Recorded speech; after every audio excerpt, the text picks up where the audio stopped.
69,000 शिक्षक भर्ती मामले में सुप्रीम कोर्ट से 23 सितंबर को फैसला आना है।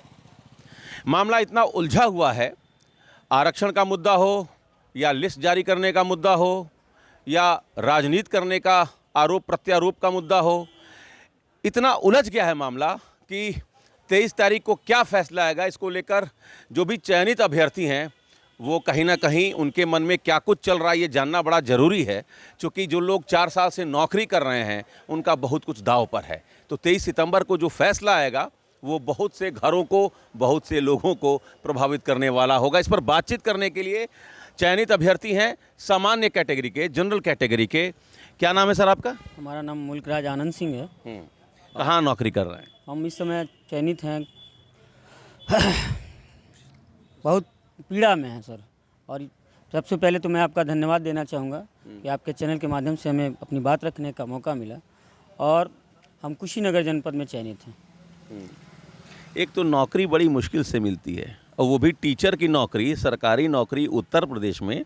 टेट पास करो, सुपर टेट पास करो, फिर जो विज्ञप्ति निकलती है उसमें एंट्रेंस देना है, उसके बाद लिस्ट बनती है, मेधा सूची बनती है, उसके बाद आप सेलेक्ट होते हैं, फिर उस पर हाई कोर्ट रोक लगाता है, सरकार हाई कोर्ट के फैसले के खिलाफ सुप्रीम कोर्ट नहीं जाती है, चुनाव आता है, चुनाव से पहले वैकेंसी निकाल के राजनीति करने की कोशिश होती है। एक जनरल कैटेगरी के चयनित अभ्यर्थी पर कितना कष्ट है, किस किस कष्ट से गुजरता है? इस कष्ट को, इस पीड़ा को हम बता नहीं सकते। किस तरह से हम कहें, खुद समझ में नहीं आ रहा। आप सारी बातें जानते हैं, समाज सारा बात जानता है कि एक जनरल कैटेगरी में पैदा होना ही आज के डेट में अभिशाप बन चुका है। हम अपनी पीड़ा किससे कहें?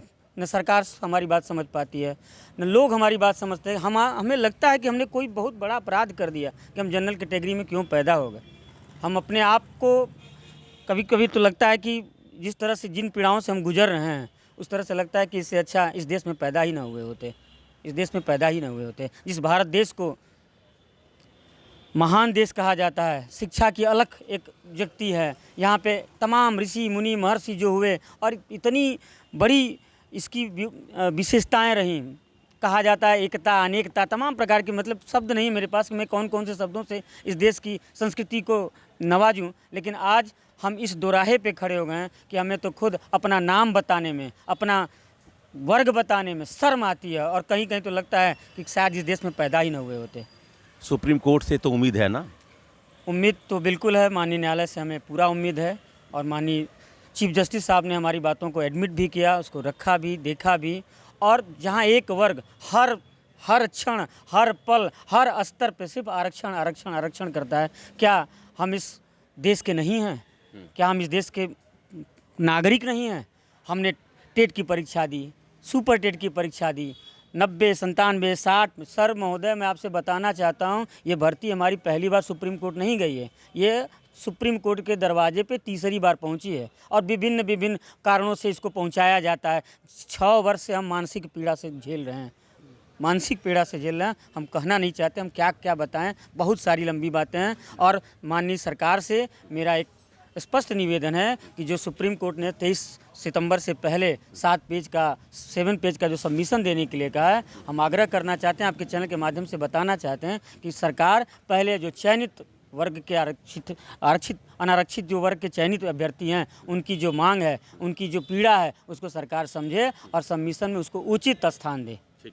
क्या नाम है आपका? सर मेरा नाम आकाश सिंह है और मैं कुशीनगर में कार्यरत हूँ इस समय जो है। क्या कहना चाहते हैं? सर सबसे बड़ी बात तो ये है कि जो भर्ती है 69,000 की भर्ती है, इसमें बहुत लोग ऐसे हैं जो अब कोई पुलिस का जॉब छोड़ के आया है, तो कोई लेखपाल का जॉब छोड़ के आया है, क्योंकि शिक्षक भर्ती ऐसी मानी जाती है कि यहाँ पे मेधा का सम्मान होता है। लेकिन आज दिन ऐसे देखने पड़ जा रहे हैं कि हम 103 नंबर पाए हैं और मुझे निकाल के एक ऐसा कयास लगाया जा रहा है कि जो डबल बेंच का आदेश आया है उससे कहीं ना कहीं जो है हमारा हित प्रभावित होने जा रहा है। तो 103 नंबर पाने वाला बाहर होगा और 92 नंबर पाने वाला अंदर होगा, तो ये कैसे अनरिजर्व की मेधा का सम्मान हुआ? ये तो अनरिजर्व की मेधा का सम्मान नहीं हुआ। सुप्रीम कोर्ट के कई ऐसे आदेश हैं जहाँ पे ये चीज़ ध्यान में रखी गई हैं कि आरक्षण की जो सीमा है वो 50% से ज़्यादा ना हो, ताकि इस देश में जो है आरक्षण भी बचा रहे और मेधा भी बचा रहे। अभी बिहार का ही हाल में केस था, 65% आरक्षण देने जा रहे थे, उसमें उन्होंने कहा कि नहीं, अगर हम मानवीय चीज़ों को ध्यान में रख के ऐसे आरक्षण देते रह गए तो फिर इस देश में मेधा खत्म हो जाएगी और हमारा देश सोने की चिड़िया है। तो ऐसे ही नहीं हुआ है सर। ठीक है, क्या नाम है सर आपका? मेरा नाम रजत सिंह है। रजत सिंह जी। तो भर्ती प्रक्रिया हम बिहार में सुनते थे कि बिहार में बीपीएससी की परीक्षा 5 चरण में होती है, prelims, mains, interview, high court, supreme court. ये बिहार में होता था 90 के दौर में, जब लालू प्रसाद यादव जी का कार्यकाल हुआ करता था, तब ये एक लोग हंसी मजाक के तौर पर तंज कसते थे सरकार पे। उत्तर प्रदेश में भी, और वो भी शिक्षकों की भर्ती में, ये स्थिति होगी कि पहले हाई कोर्ट में मामला जाएगा, हाई कोर्ट की डबल बेंच से फैसला, सिंगल बेंच के फैसले को डबल बेंच खारिज करेगा, फिर सुप्रीम कोर्ट में मामला। कभी सोचा था क्या? नहीं सर, ऐसा सोचा तो नहीं था, लेकिन कहीं ना कहीं इस भर्ती में बहुत उच्च स्तर का क्या कहते हैं राजनीति हो रहा है सर। और ये आप मानते हैं कि पॉलिटिक्स हो रहा है? पॉलिटिक्स हो रहा है सर, डेफिनेटली पॉलिटिक्स हो रहा है। और मुझे माननीय न्यायालय पे पूरा भरोसा है कि वो हमारे साथ रहेगी। हम सरकार से यही चाहते हैं कि सरकार जब भी अपना पक्ष रखे तो वहाँ पे जो हम चयनित शिक्षक हैं उनके पक्ष को मजबूती से रखे और हमें क्या कहते हैं उचित सम्मान मिले, बस यही चाहते हैं सर। नौकरी बची रहे। नौकरी बची रहे। क्या नाम है सर आपका? मैं मनीष श्रीवास्तव हाँ। वाराणसी में पोस्टेड हूँ जी।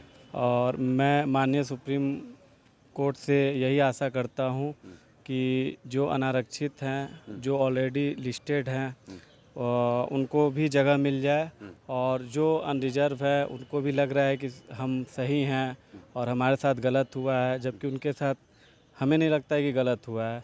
लेकिन अगर उन्हें लगता है तो माननीय सुप्रीम कोर्ट से हम यही मतलब उम्मीद करेंगे कि उनके लिए भी जगह बनाए, सरकार को ये कहे कि उनके लिए भी जगह बनाए, किसी के साथ अन्याय ना हो। किसी के साथ अन्याय ना हो, क्योंकि सबके परिवार हैं और सब लोग इस दौर में, ये बेरोजगारी की दौर ऐसी है कि ओवर एज हो जा रहे हैं लोग और महंगाई भी बढ़ती जा रही है। तो लोग परिवार चलाना अपने आप में चुनौती है। परिवार चलाना अपने आप में चुनौती है। ठीक, मैं समझ गया। आपका नाम क्या है सर? ओम प्रकाश चौबे। जी। आप कहाँ नौकरी कर रहे हैं? कुशीनगर में। कुशीनगर। क्या कहना चाहते हैं पंडित जी? कहना यह चाहते हैं कि किसी तरह से किसी के साथ अन्याय न हो, इस लिस्ट को छेड़ा न जाए। और अगर सरकार चाहती है या कोर्ट चाहती है तो ओबीसी भाई को भी कहीं न कहीं एडजस्ट कर दिया जाए, लेकिन इस लिस्ट को छेड़ने से बहुत बड़ा भूचाल आ जाएगा।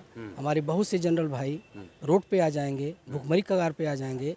यह जो है मानवता के लिए उचित नहीं होगा। मतलब नई नौकरियां निकालिए आप। अगर आपको लगता है कि किसी के साथ अन्याय हुआ है तो नई नियुक्ति निकालिए। हमें कोई ऑब्जेक्शन नहीं है, जनरल भाई को कोई ऑब्जेक्शन नहीं है, नई नियुक्तियाँ दीजिए, लेकिन इस लिस्ट को छेड़ा न जाए। क्या नाम है भैया आपका? विनय चौबे नाम है, मैं वाराणसी में कार्यरत हूँ। देखिए, मैं यही कहना चाहूँगा कि इस भर्ती में कोई धांधली, कोई फ्रॉड नहीं हुआ है। वर्तमान सरकार योगी जी की भर्ती एकदम फ्रेश की है, निष्पक्ष की है। बस ये है कि इस भर्ती में विपक्ष जो अपोजिशन है वो वर्तमान सरकार पे राजनीतिक प्रेशर बना रही है, एक पीडीए की राजनीति कर रही है और वो चाह रही है कि सरकार को प्रेशर में ला के और हम समाज में दिखा सके कि हम दलितों के साथ हैं, हम पिछड़ों के साथ हैं, जबकि सरकार, वर्तमान सरकार भी दलित और पिछड़ों के साथ है। लेकिन कोई भी भर्ती मानवीय आधार पे नहीं, मेरिट के आधार पे होती है। ये भी भर्ती मेरिट के आधार पे हुई है। और सबसे बड़ी बात है कि विपक्ष इसमें रिजर्वेशन को रिलैक्सेशन का नाम देना चाह रहा है, जबकि रिजर्वेशन होती है, रिलैक्सेशन नहीं होती है। आपको रिलैक्सेशन एडमिशन में मिलता है, किसी की नौकरी के एग्जामिनेशन में आपको रिलैक्सेशन नहीं मिलता है, वहाँ आपको रिजर्वेशन मिलता है और रिजर्वेशन के थ्रू आप नौकरी पाते हैं। आप मेरिटोरियस हैं, किसी भी वर्ग के हैं तो आप अनरिजर्व कहे जाते हैं, ठीक। और अनरिजर्व में आपको आने के लिए आपको मेरिटोरियस होना होगा, चाहे आप ब्राह्मण हो, पंडित हो, यादव हो, कुशवाहा हो, किसी भी कास्ट के हो। अगर आप मेरिटोरियस हैं तो आप अनरिजर्व कैटेगरी में सेलेक्ट होंगे, नहीं मेरिटोरियस हैं तो अपनी कैटेगरी में आप सेलेक्ट होंगे।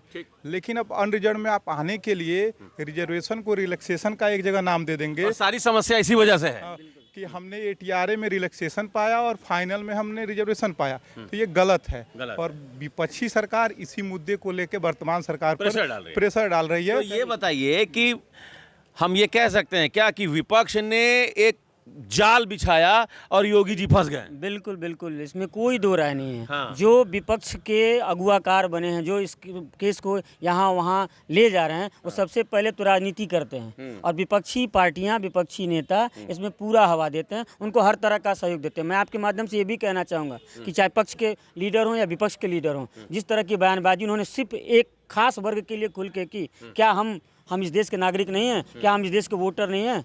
हम चयनित शिक्षक हैं, हमारे साथ इस तरह का दोहरापन क्यों? और सर ये सही बात है, सिंगल बेंच में हमने इस केस को जीता है। उसने कहा है कि ATRE, जिस पे ये पूरी लड़ाई हो रही है 90-97 की, ATRE is part of selection. और सिंगल बेंच ने कहा कि it is a qualifying nature but it is a part of selection. But double bench ने इस बात को नहीं समझा और वहाँ ना हम पार्टी थे, ना हमारी बातों को वहाँ रखा गया, ना हमें पार्टी बनाया गया। एक तरफा वहाँ पे डिसीजन ऐसा आया है। हमें पूरा माननीय सुप्रीम कोर्ट से, माननीय चीफ जस्टिस से पूरा ये निवेदन है और पूरा विश्वास है कि पक्ष में हमारे फैसला आएगा। मतलब ये नियुक्ति जो है अब वो राजनीति में फंस गई है, राजनीति में फंस गई है। विपक्ष राजनीति कर रहा है, सत्ता पक्ष उस राजनीति में फंसकर जानबूझकर सुप्रीम कोर्ट नहीं गया, लेकिन जो चयनित अभ्यर्थी थे वो सुप्रीम कोर्ट गए। 23 सितंबर को उस पर फैसला आना है। मुख्य न्यायाधीश खुद उस बेंच की अगुवाई कर रहे हैं और जो पूरा मामला है वो वोट की राजनीति में उलझ कर रह गया है। अब नियुक्ति के मामले में भी, नौकरी के मामले में भी उत्तर प्रदेश में बिहार के 90 वाला दशक अब धीरे धीरे प्रवेश कर रहा है कि नियुक्ति का मतलब है पहले प्रीलिम्स होगा, फिर इंटरव्यू होगा, फाइनल लिस्ट बनेगी, वो लिस्ट फिर हाई कोर्ट में जाएगी, फिर सुप्रीम कोर्ट में जाएगा, वहाँ से फैसला आएगा। और जिस तरीके से 90 के दशक में वोट की राजनीति ने बिहार के छात्रों का, युवाओं का भविष्य बर्बाद कर दिया था, बिल्कुल अब उत्तर प्रदेश में भी फिलहाल वही दिखाई दे रहा है। वोट की राजनीति ने इस कदर इस पूरे मामले को उलझा दिया है कि 23 सितंबर को क्या फैसला होगा उसको लेकर जो चयनित अभ्यर्थी हैं उनका दिल अब धड़क रहा है। Amit Singh, TV9 UP, Varanasi.